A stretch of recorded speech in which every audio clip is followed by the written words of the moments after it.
Hi guys! Welcome back to my channel. So ngayon nga, nasa Iloilo ang Chocomocho at pinagkakaguluhan sila. Siyempre, expected na natin yan. Dina Wong, Bia De Leon. At marami pang iba sa Chocomocho, talaga maraming fans. Yung kanilang fandom nga talagang pumunta din ng iba sa Iloilo para suportahan ang Chocomocho. So may laro sila bukas, Sabado versus Cherry Tigo. O diba? Iba din. Nina Iya Lauri din.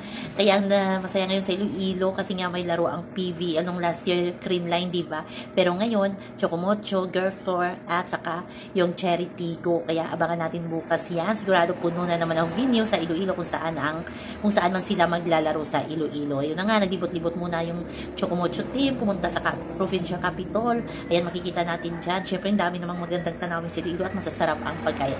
Kaya enjoy muna ang Chocomocho. Grabe talaga, yung sigawan kay Dina Wong, iba din talaga at Bea din. So yun lamang po guys ang ating update. Hanggang sa muli, bye-bye. Please like, share, and subscribe my channel para ma-update kayo sa mga bagong upload.